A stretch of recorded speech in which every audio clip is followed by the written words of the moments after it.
Control Feed Forward, una estrategia de control que tiene por objetivo tratar de adelantarse o de predecir los efectos que puede originar una perturbación en el control de una determinada variable de importancia. Cuando una de las variables de entrada, x1, x2, x3, cambia en el tiempo, entonces eso va a influir sobre las variables de salida.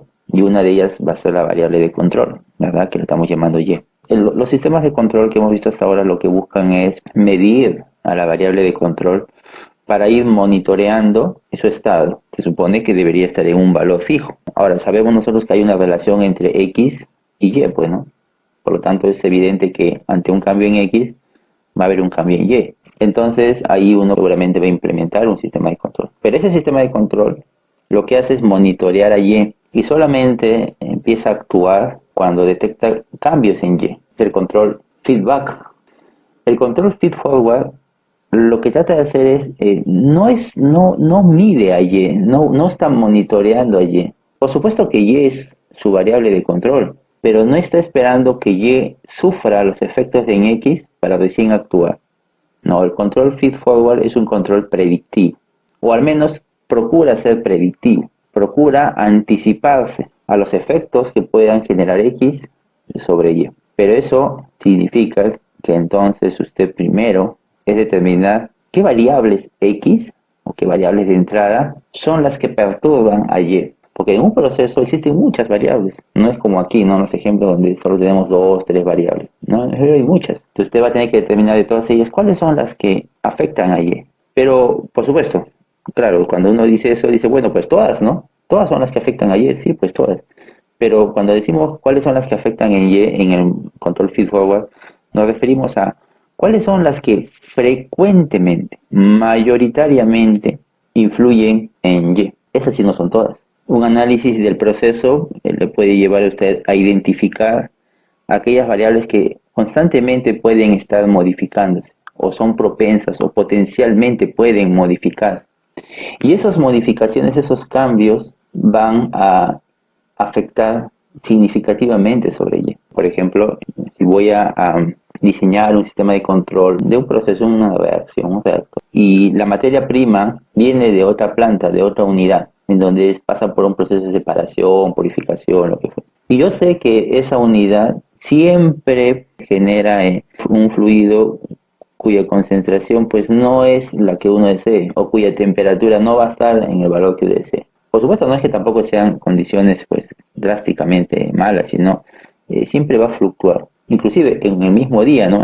Cuando arranca esa unidad en la mañana trabaja bien, pero a medida que avanza luego tiende a tener algunos problemas y tiende a darme un flujo con una concentración, una temperatura que no es la que deseo. Entonces yo ya sé que esa variable es la que me va a cambiar. Entonces identifico las variables de entrada que por supuesto perturban a y que cambian o que tienden frecuentemente a perturbarse. Por supuesto que usted puede reducir de todas las variables de entrada, puede reducir a un pequeño grupo.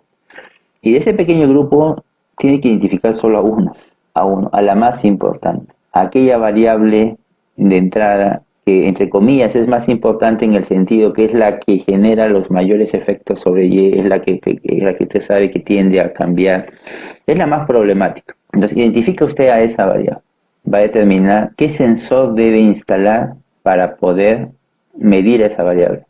Es decir, que el control feed forward lo que hace es mide, monitorea a la variable de entrada que genera más efectos sobre y, efectos negativos, por supuesto. No mide a y.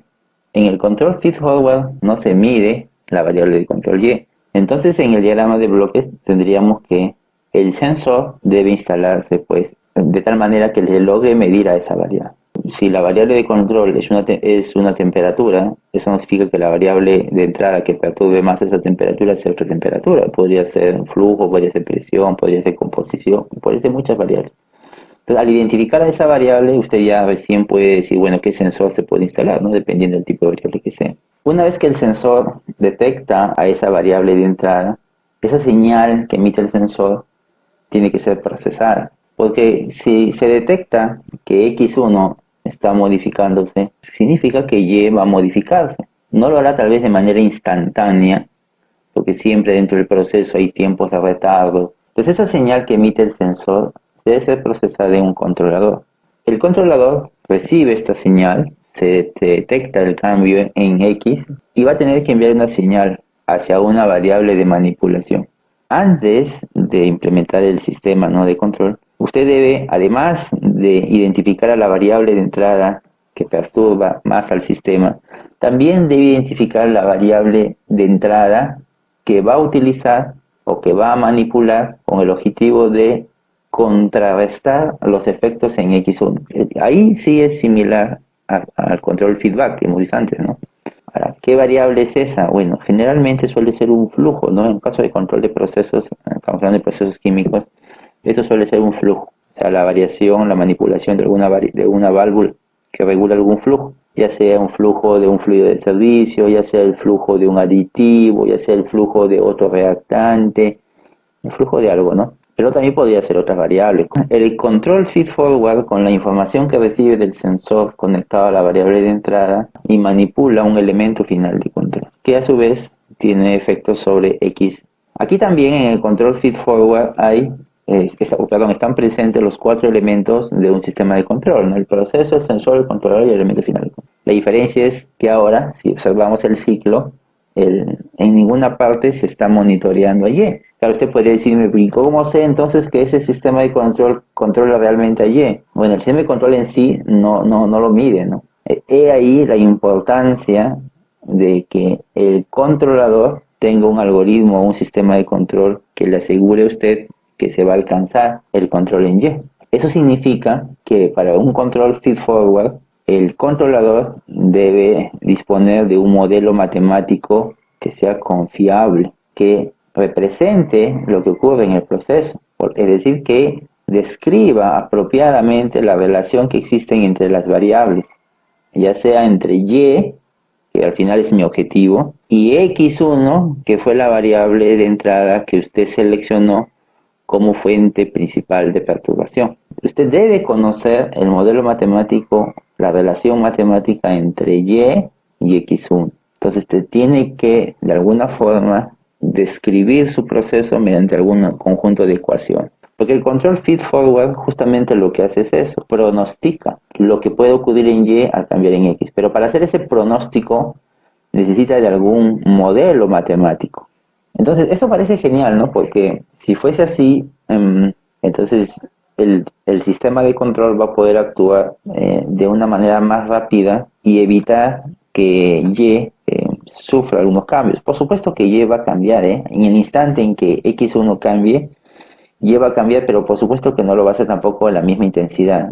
El cambio va a ser pequeño, pero va a empezar a cambiar. Al tener un sistema de control de este tipo, podemos anticiparnos y por lo tanto evitar que Y pues sufra un cambio considerable. No es como en el control feedback, en donde Y tiene que cambiar, tiene que notarse el cambio en Y, tiene que registrarse, el sensor tiene que detectar los cambios en Y para recién actuar. Y entre X y Y, el tiempo, ¿no?, entre el efecto de uno sobre el otro, no necesariamente es instantáneo, ni es rápido. Porque claro, cuando lo vemos así en un bloque, pues pareciera que apenas cambie X, va a cambiar Y. Pero recuerden que ese bloque que dice procesos está representando a un equipo, puede representar a una unidad operativa, o puede ser a toda una planta, en donde X1 puede ser una variable ubicada en algún lugar de la planta, en alguna parte, y Y puede estar, entre comillas, ubicado en otra parte de la planta, en donde las distancias, por supuesto que va a hacer que ocurran retardos, que mientras esté cambiando X1, usted tal vez no note ni un cambio significativo en Y. Y en ese entonces el control feedback pues no va a actuar. Va a dejar que los efectos en Y sigan afectando el proceso. En el control feed forward se busca evitar eso. Pero eso tiene, si nos percatamos bien, tiene algunas desventajas, ¿no? Porque mire, yo sé que existen muchas variables que afectan al proceso y por supuesto yo puedo dividirlas, clasificarlas y decir, bueno, estas son las que afectan más, estas no tanto y estas casi nada. Y de las que afectan más, pues esta es la más importante, la que tiene más efecto. Y ahí esta es la que selecciono, correcto. Pero ¿qué hay de las otras? Que también afectan, pero que no han sido seleccionadas. ¿Qué hay de X2? ¿Qué pasa si X2 cambia? El control feed-forward pues simplemente no detecta ese cambio, porque X2 no está conectado al sistema. X2 cambia, cambia el proceso, cambia Y ha sido perturbado, pero el control feed-forward no actúa, porque X1 no está cambiando. Mientras no cambie X1, feed-forward no va a trabajar. Esa es una gran desventaja en realidad, porque en comparación al control feedback, en donde el sensor está conectado a y ahí no importa quién haya cambiado, si X1, X2, X3, o han cambiado los tres, o han cambiado dos, no interesa quién haya sido el causante de los efectos sobre el proceso. Lo que importa es que Y ha cambiado. Ese es en el control feedback. E importa que Y ha cambiado y se detecta ese cambio y el controlador empieza a actuar. Esa es una gran ventaja de feedback. Su desventaja de feedback es que hay que esperar que Y sufra los cambios. En el control feedback, no importa quién esté cambiando. X1, X2, X3, es irrelevante. Él va a actuar según el cambio Y, correcto. Pero ¿qué pasaría si usted sabe de que X1 siempre es el que siempre cambia, el que genera los problemas? Con eso no está diciendo que X2 no cambie, también X2, también X3, pero de los tres, X1 es el que siempre trae los problemas y el que más efectos tiene, negativos obviamente.